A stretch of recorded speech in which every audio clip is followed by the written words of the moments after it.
사람에게 인사 한번 합시다. 하나님이 당신을 사랑하십니다.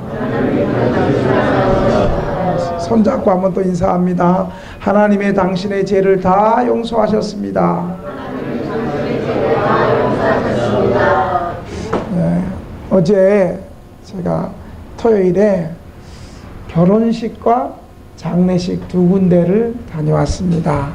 한 15년 전에 함께 사역했던 교회 목사님의 딸이 벌써 결혼하게 되었다. 그래서 결혼식을 갔어요. 결혼식을 갔는데 주례하는 목사님 설교가 참 은혜가 됐어요. 보통 결혼식장은 막 화객들이 시끄럽고, 그 다음에 결혼식장 안에는 또 결혼식에 참석하는 사람들이 다 예수 믿는 사람들이 아니고 친척들 가운데, 가족들 가운데 예수 안 믿는 사람들이 있어서 시끄럽고 떠들거릴 수 있는데, 그 목사님이 참 말씀과 성령이 충만하신 분 같아요. 청중을 싹 사로잡으면서 이곳은 예배당이니까 이 결혼하는 선남선녀가 예배를 통해서, 결혼회식을 통해서 복을 받을 수 있도록 예수 안 믿는 여러분들도 혹 조금만, 한 시간만 좀 기다려 주시기 바랍니다. 그러면서 말씀을 전하는데, 한 결혼식에 참석하니까 처음에 우리 결혼할 때는 전부 다 결혼을 처음 하니까 긴장하고 이러니까 주례자 설교가 들려요, 안 들려요? 안 들리죠. 여러분도 그랬나 봐요. 저도 그랬어요. 전도사인데도 그때 안 들리더라고. 근데 이제는 23년 결혼 생활을 하고 그 결혼 예배 설교를 들으니까 결혼 예배 설교 말씀이 너무너무 은혜가 되는 거예요. 결혼은 어떤 성적인 즐거움과 행복을 위해서 살아가는 것이 아니고, 하나님께서 한 남자와 한 여자를 통해서 사명을 이루기 위해서 두 사람이 하나가 되어서, 혼자 사명을 감당할 수 없으니 두 사람이 함께 사명 감당하기 위해서 이 결혼을 축복하는 것이다. 은혜가 돼요. 그리고 이 결혼은 그동안 부모님의 양육을 받고 이제 독립을 하는 건데, 원수가 돼서 독립을 하는 것이 아니고 이제 새로운 사명을 감당하기 위해서, 부부가 하나가 되기 위해서 독립하고 함께 하는 것이라고, 그러면서 결혼 설교를 하는데, 그 설교를 들으면서 결혼 생활을 한번 돌아보게 되고, 그동안 어떻게 또 결혼 생활을 했는가 한번 생각이 됐어요. 그러면서 주례자 목사님이 지금은 사랑하지만 살다 보면 이해가 돼서, 남편이 다 이해가 되고 아내의 삶이 다 이해가 돼서 살아가는 것이 아니고, 살아보면 이해가 안 되는 일이 많이 있지만 사랑하며 인내하며 참으면서 살아갈 때 결혼 생활이 행복하고 즐거운 생활을 살게 되고, 결국 둘이서 함께 사명을 감당하게 되는 것입니다. 그러면서 참 은혜를 많이 받았어요. 여러분도 은혜가 돼요? 그러면서 그 말씀을 잘 듣고 저 행복한 처음 시작한 결혼 생활이 참 주님의 축복 안에서 정말 사명 감당하는 믿음의 가정을 이루어내서 이 땅 위에 하나님 나라를 회복하고 확장시키는 그런 결혼 생활이 돼야 되겠다 하는 축복된 마음이 동시에 일어났어요. 그리고 나서 15년 전에 함께 사역했던 그때 청년들이 다 지금은 집사가 되고 장로가 된 사람도 있고, 그렇게 해서 아이고 목사님 잘 지냈냐고 그러면서 식사를 하고 나서 또 주화주차장에 내려가서, 그 다음에 이제 목표가 어디예요? 출발지가 장례식장이니까 얼른 또 검은 넥타이를, 또 이 화려한 넥타이를 풀고 다시 검은색 넥타이를 탁 메고 장례식장으로 갔어요.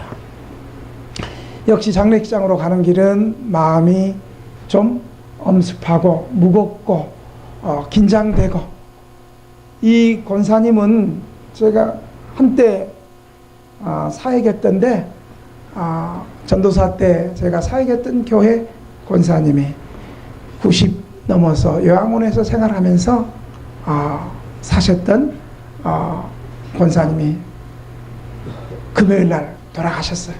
이분은 한 교회를 정말 진실하게 섬겼어요. 그리고 그 권사님을 통해서 교회가 건축되어지는데 크게 교회를 헌신했던 그런 권사님이었어요.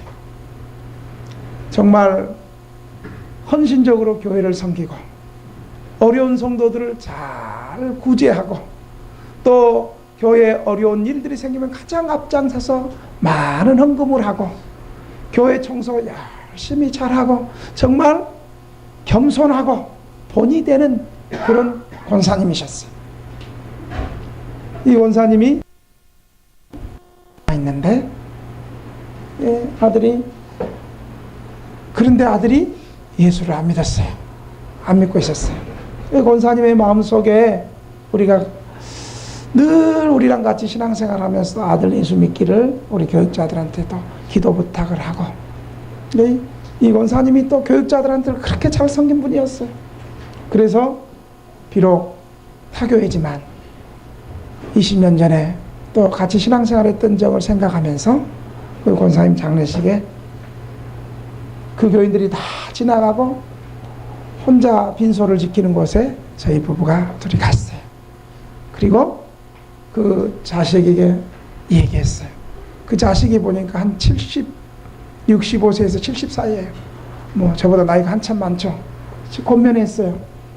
사랑하는 아드님께서, 권사님이 나는 함께 신앙생활했던, 그 당시 전도사로 신앙생활했고 지금은 아무개 교회 목사인데, 권사님이 얼마나 한 생애를 아름답게 신실하게 교회를 섬기며 성도들을 구제하고 사랑하고 얼마나 헌신적인 삶을 살았는지 아시느냐.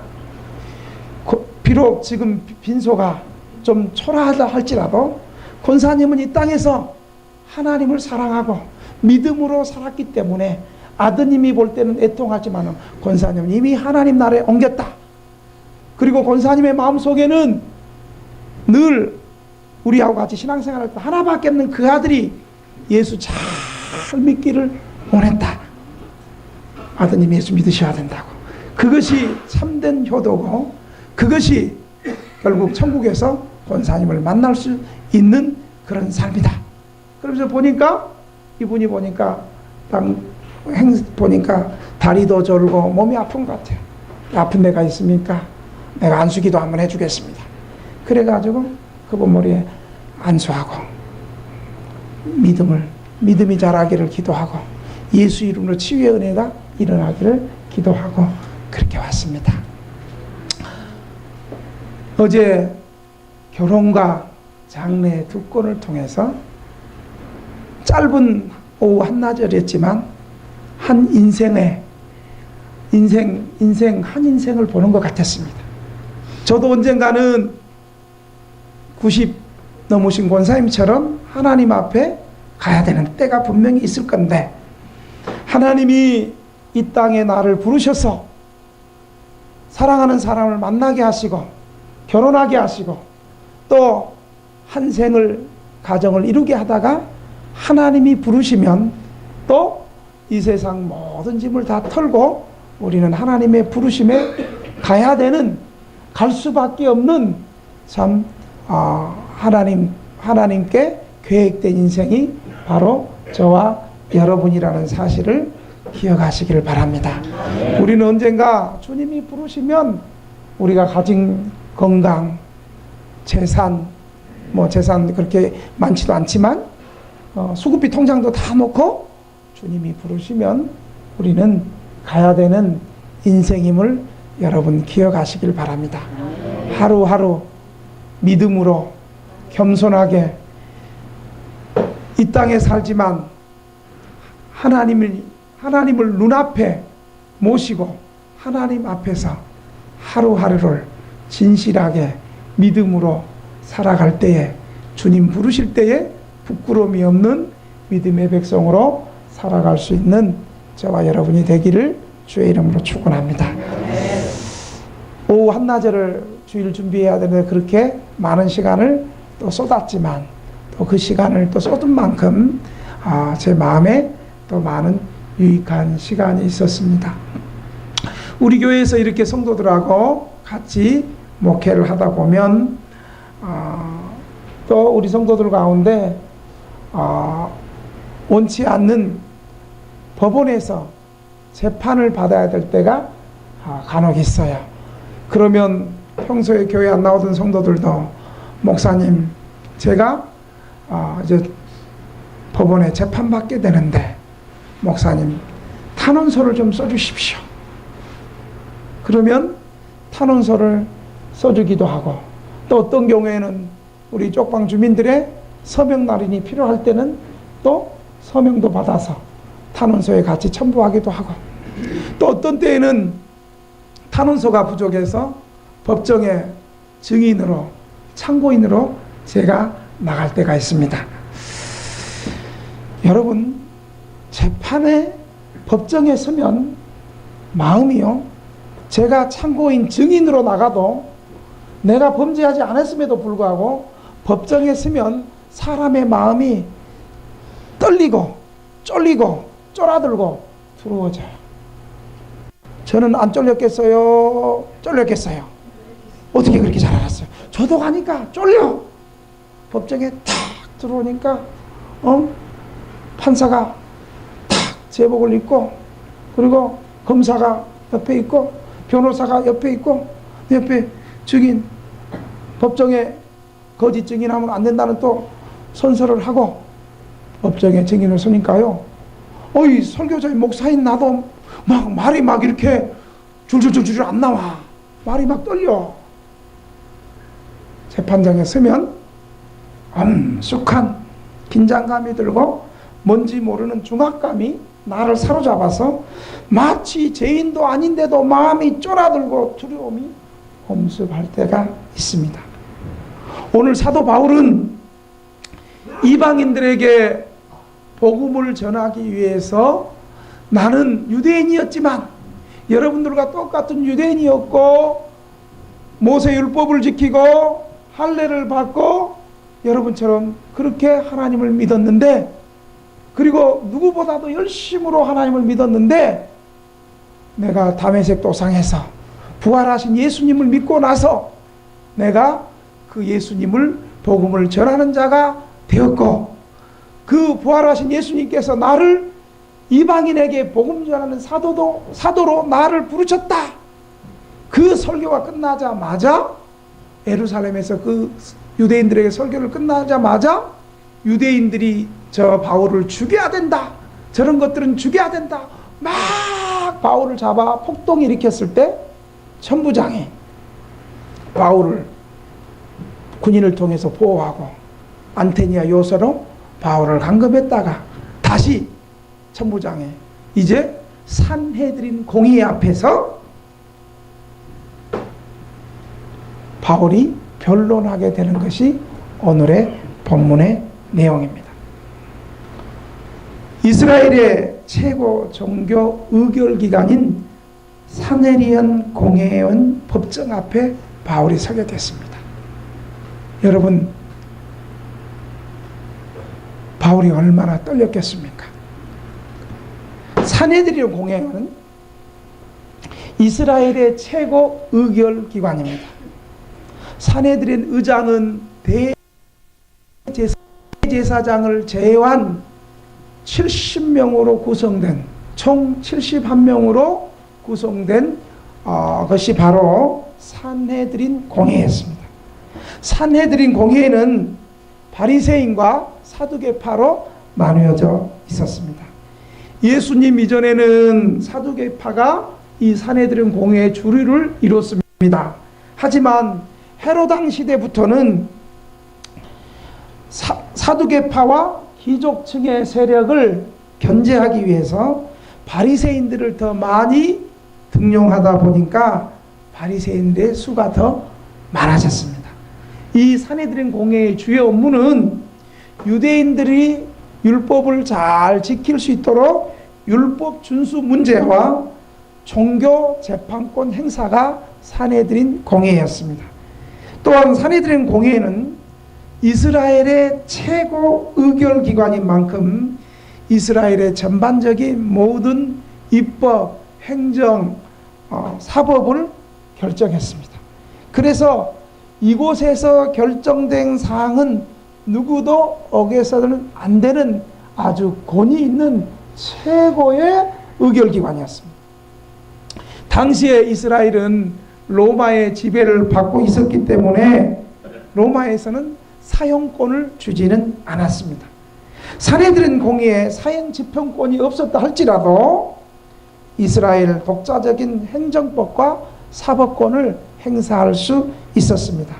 또한 자체적으로 경비대를 가지고 있어서 이스라엘을 권위적으로 지배할 수 있었습니다.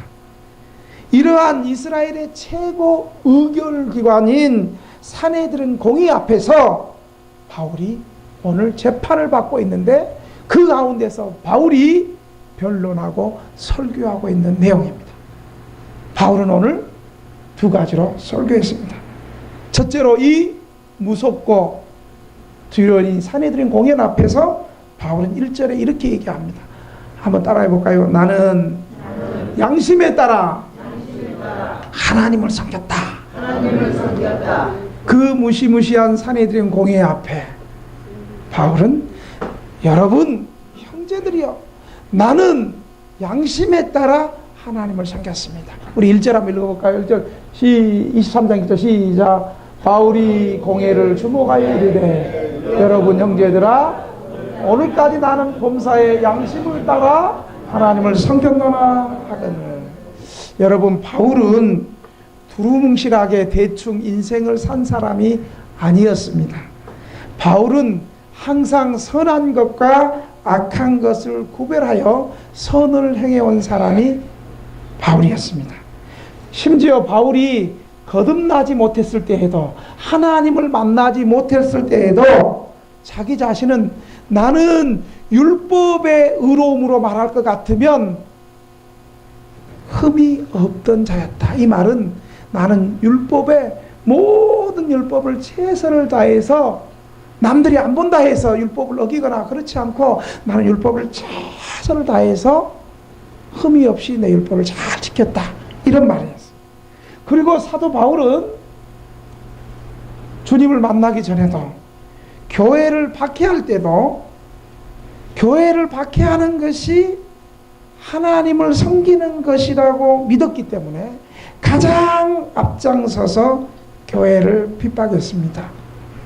그러다가 다메섹 도상에서 부활하신 예수님을 만난 후로부터는 이제 대제사장을 섬기는 유대교를 그만두고 개종해서 지금까지 복음을 전하는 내 삶에 내 양심에 아무런 잘못이 없다고 말한 것 때문에 유대인의 분노를 사게 되었고 오늘 이 재판장에 서게 된 것입니다.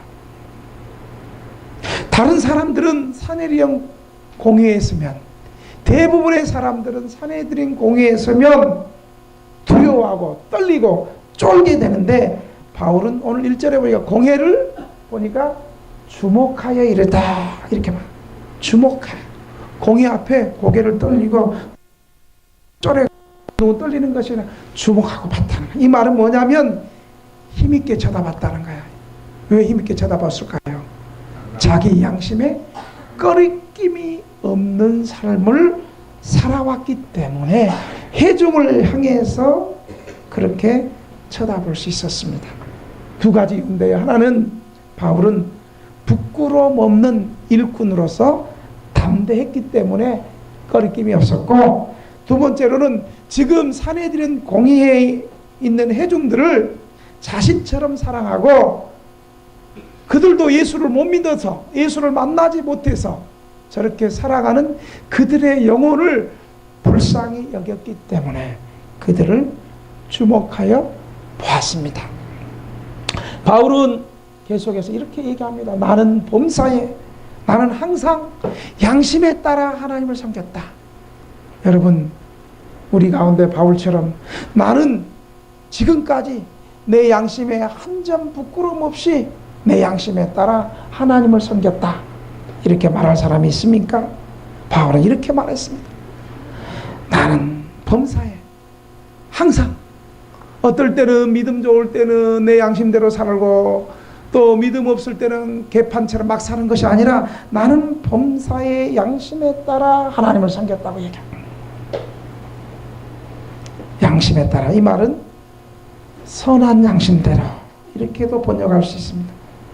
선한 양심은 어떤 양심일까요? 바로 거듭난 사람, 예수 믿고 예수님으로 거듭난 사람들의 양심입니다. 이 거듭난 사람의 양심은 어떤 양심인가요? 하나님의 말씀대로 행하려는 진실한 양심인 것입니다. 디모데전서 1장 5절에 바로 이 양심을 이렇게 얘기합니다. 같이 읽겠습니다. 시작. 이 교훈의 목적은 청결한 마음과 선한 양심과 거짓이 없는 믿음에서 나오는 사랑이거늘. 선한 양심과 거짓 없는 믿음. 그러니까 진짜 믿음이 어떤 믿음인가? 바로 선한 양심이 회복되는 거예요. 디모데서 1장 19절에도 또 이 선한 양심에 대해서 이렇게 말합니다. 시작. 믿음과 착한 양심을 가져라. 어떤 이들은 이 양심을 버렸고 그 믿음에 관해서는 파선하였느니라. 디모데서 3장 9절에도 또 이렇게 나옵니다. 시작. 깨끗한 양심에 믿음의 비밀을 가진 자라야 할지라. 여러분, 선한 양심은요, 선한 양심의 특징은 무슨 일이든지 사실대로 인정하는 진실성을 특징을 하고 있습니다. 이런 양심의 소유자는 범죄하고 실수할 때 그것을 그대로 인정하고 즉시 회개하는 사람입니다. 여러분, 선한 양심의 소유자는 죄 안 짓고 평생 살아가는 것이 아니라, 선한 양심의 소유자도 범죄하고 죄질 때 어떻게 하느냐? 선한 양심의 소유자는 즉시 그 죄를 인정하고 하나님 앞에 회개하는 양심이 선한 양심이라는 것을 기억하시길 바랍니다. 여러분, 다윗의 위대함이 어디서 나와요? 다윗이 하나도 평생 범죄 안 하고 살았어요. 다윗은 우리의 아내 밧세바를 간음하고 그 간음한 사실을 숨기기 위해서 그 남편을 전쟁터에 살인까지 했던 간음죄와 살인죄, 율법에 의하면 돌에 맞아 죽을 죄죠. 어느 날 나단 선지자가 다윗에게 찾아왔어. 그래서 나단 선지자가 얘기합니다. 다윗 황제여, 임금님이여, 어느 마을에 큰 부자가 있었습니다.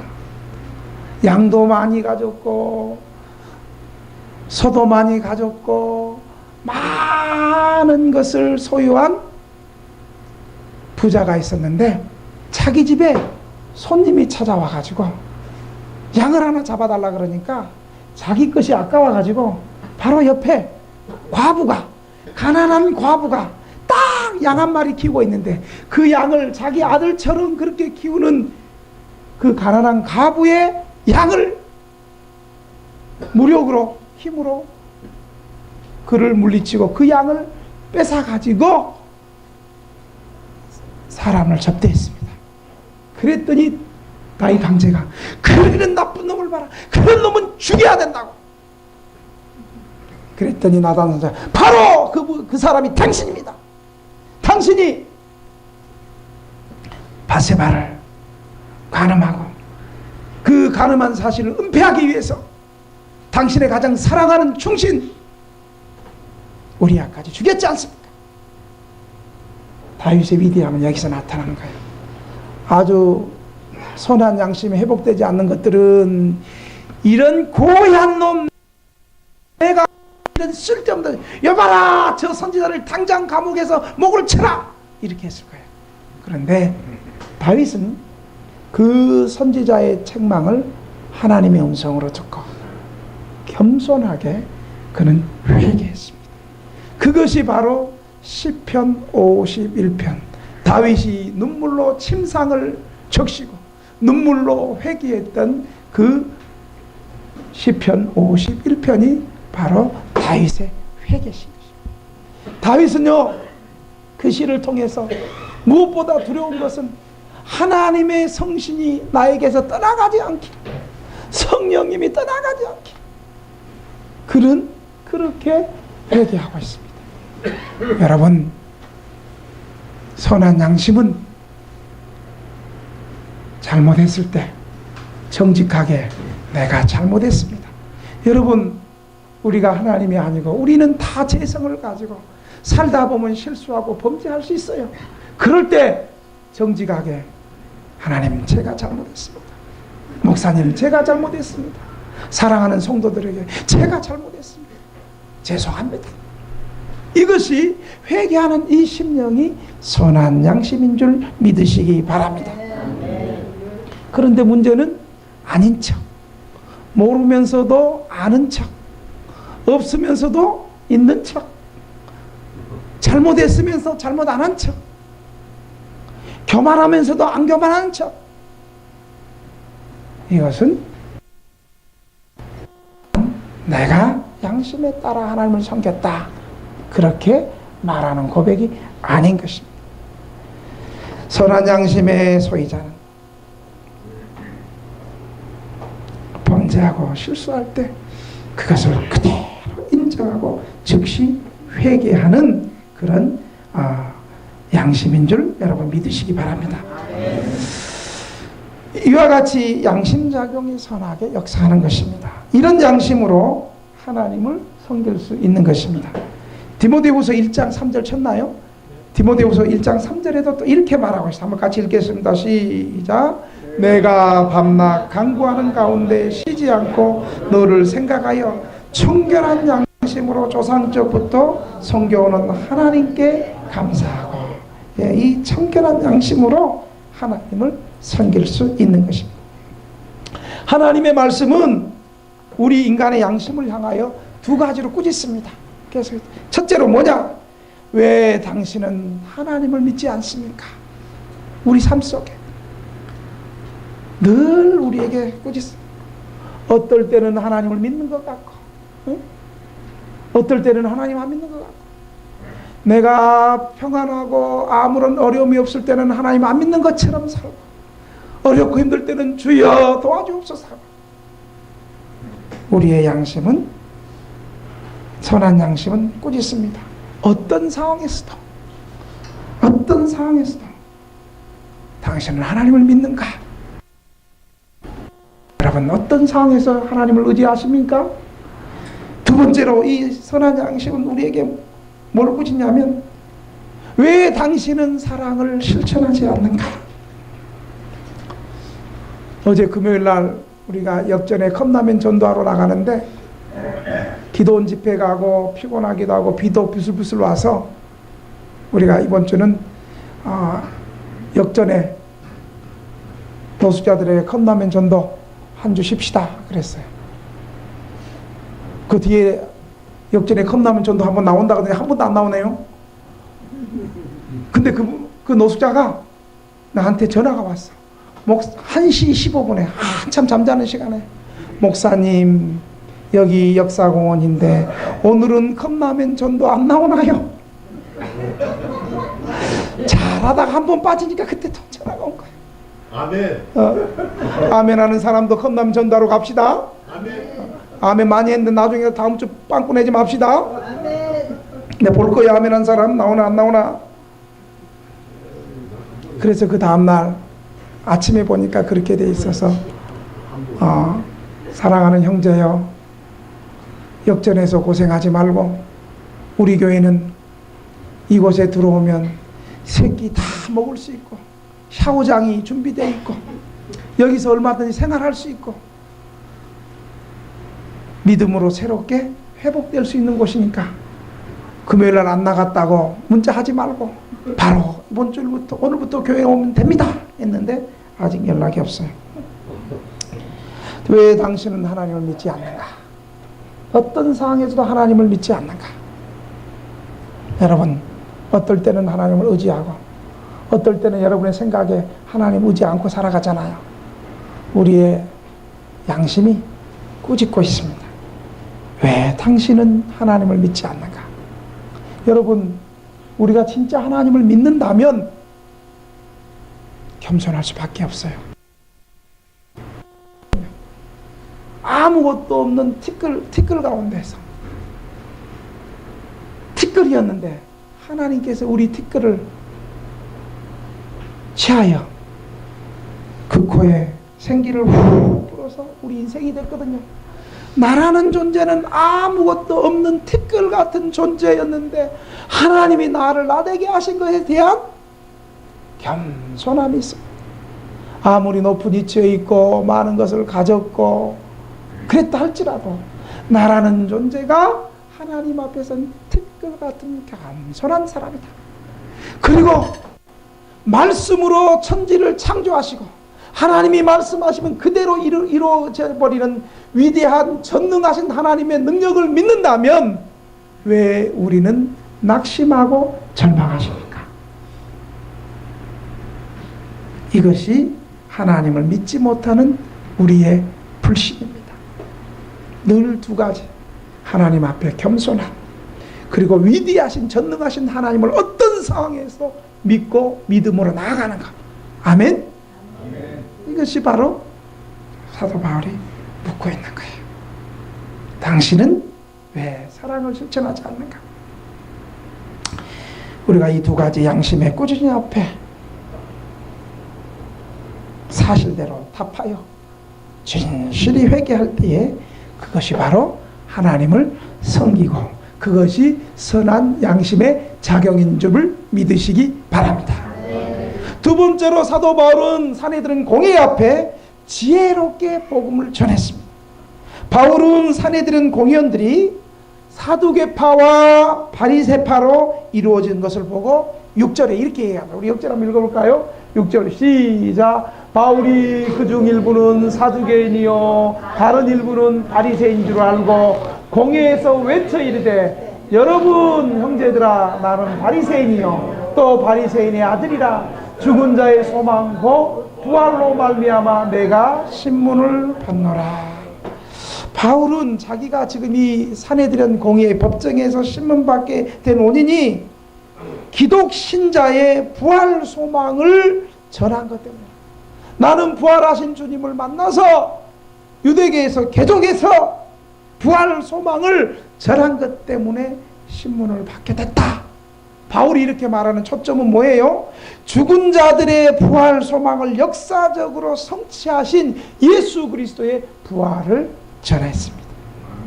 바울은요 실제로 부활하신 그리스도를 만났고 지금도 자기의 생사를 걸고 그리스도를 전파하고 있기 때문입니다.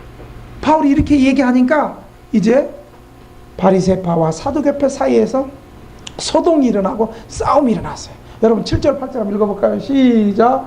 그 말을 한 그 바리새인들과 사두개인 사이에 다툼이 생겨 무리가 나누어지고 이는 사두개인은 부활도 없고 천사도 없고 영도 없고 바리새인은 다 있다 함이라. 이 사두개파와 바리새파를 제가 조금 설명을 하겠습니다. 이 사내들인 공회에는 이 사두개파와 바리새파 둘로 나눠 있는데 이 사두개파는 그 당시 유대인 당파 가운데 소수당이었어요.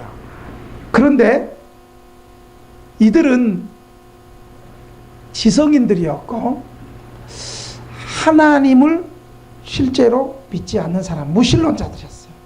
이들은 부활도 믿지 않고 내세 천국도 믿지 않고 천사도 믿지 않고 영 않았어요. 보이는 물질적인 세계관만 실제로 믿고 보이지 않는 영적인 세계는 믿지 않는 사람들이었어요. 그래서 심지어 하나님도 물질로 구성되어 있을 것이라고 믿는 현실주의자였어요. 그러니까 실제로 무신론자, 불신자들이었어요. 그러다 보니까 이들이 성경도, 구약 성경도 자유롭게 해석하고, 그러다 보니까 이들이 현실적인 것에 집착하고 타락하여서 이들은 당시의 권력과 당시의 모든 기득권을 다 누리고 있었어요. 그래서 이들이 타락해서 사도교파에 나온 제사장들은 당시에 로마와 타협하고 로마에게 윗돈을 갖다 주면서 로마 정권과 타협하고 부와 권력을 누렸던 사람들이 바로 사도교파였고, 결국 이들은 자유적인 무신론자들이었습니다. 반대로 바리새파는 사두개파와 정반대로 로마의 압제 속에서 저항하고 독립하려는 당시 마카비 전쟁 때에 헬라 운동을 막기 위해서 일어난 종교인들로 구성됐는데, 그것이 바로 율법주의로 기울어진 당파가 이 바리새파였어요. 철저하게 율법을 지키고 부활과 내세와 천사와 영혼의 존재를 믿었습니다. 그러니까 바리새인들은 자연스럽게 사도 바울이 나는 부활을 믿는다. 그러니까 자연스럽게 사도 바울의 편을 들게 되었습니다. 그들이 아무리 바울을 미워한다 할지라도 그들이 주장하는 핵심 교리를 두고 바울을 배척할 이유가 없었던 것입니다. 바울은 자기가 그리스도인으로서 박해를 받고 있지만 사실 그가 신문을 받고 있는 것도 바로 이 부활 문제라는 것을 밝히고자 하였습니다. 이들 중에서 바울의 지지자가 생겨서 서로 충돌하게 되어서 바울은 거기서 결국 도움을 받게 되었습니다.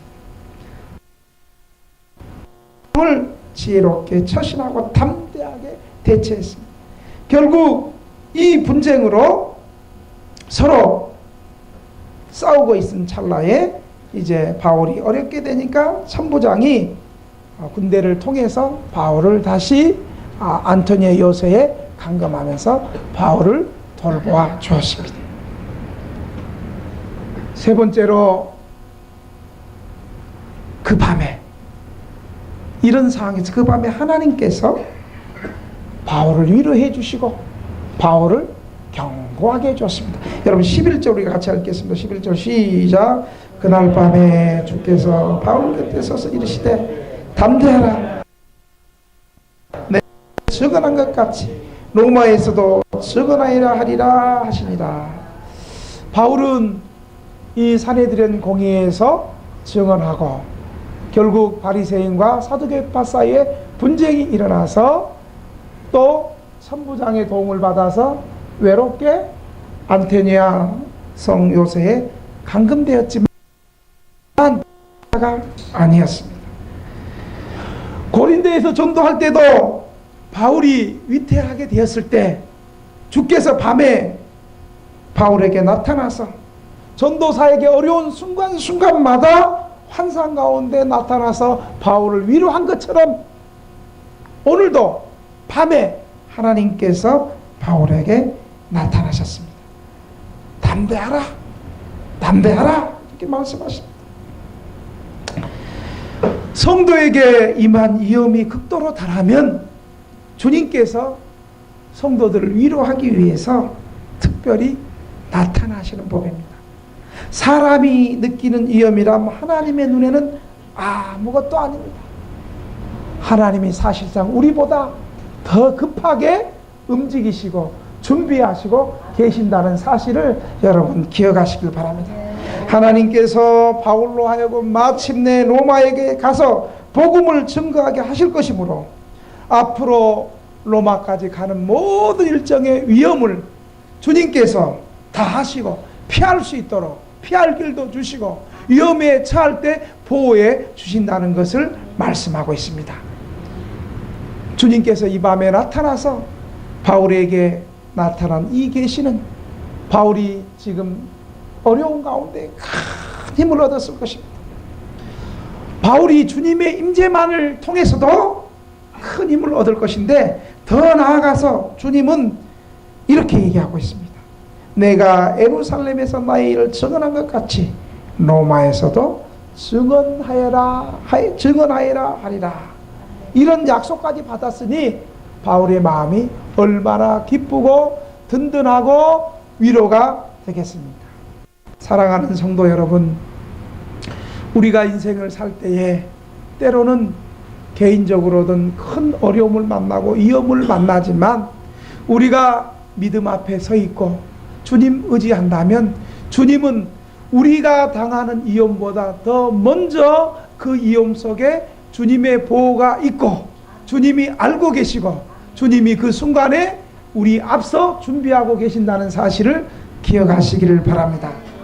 사랑하는 등대교회 성도 여러분, 이전 때문에 위기 상황인 것 같아 고민할지라도 이곳에서 하나님만을 바라보고 우리 교회의 사명을 충실히 감당하면 하나님께서 우리 교회를 보호하시고 이전을 도우시고 인도하시고 오히려 이 지역에서 더 우뚝 서게 하신다는 사실을 믿으시기를 바랍니다. 우리 이 시간에 한번 오늘 말씀을 생각하면서 통성으로 한번 기도하도록 하겠습니다. 하나님, 나도 바울처럼 양심에 따라 하나님을 섬기게 해 주시옵소서. 사람을 의지하지 않고 사람 보는 데서 살지 않고 하나님 앞에서 내 양심의 진실함을 쫓아서 하나님을 섬기게 해 주시옵소서. 선한 양심이란 죄 한 번도 안 짓고 바르게 살아가는 것이 아니라 내가 실수하고 범죄할 때 다윗처럼 하나님 앞에 진실하게 회개하고 하나님의 은혜를 입는 것이 선한 양심이라고 그랬습니다. 우리가 회개할 거 회개하고 하나님 앞에서 진실한 믿음의 사람이 되고 하나님 앞에 겸손한 사람이 되게 하고 하나님의 위대하심을 믿고 어떤 상황에서도 하나님을 믿고 살아갈 수 있도록 여러분 기도하시고, 우리가 믿음으로 살다가 당하는 모든 위험의 순간에 우리 주님이 그 환경 속에 먼저 앞서 오셔서 우리를 보호하시고 우리를 위로하시는 하나님의 전능하심을 여러분 기도하시기 바랍니다. 마지막으로 우리 교회 상황 앞에서 하나님 우리 교회를 향한 주의 뜻이 이루어지게 하시고 이곳에서 하나님 나라가 확장되고 하나님 나라가 회복될 수 있도록 주님 도와 주시옵소서. 주님 한번 부르고 통성으로 3분 동안 한번 기도합니다. 주여!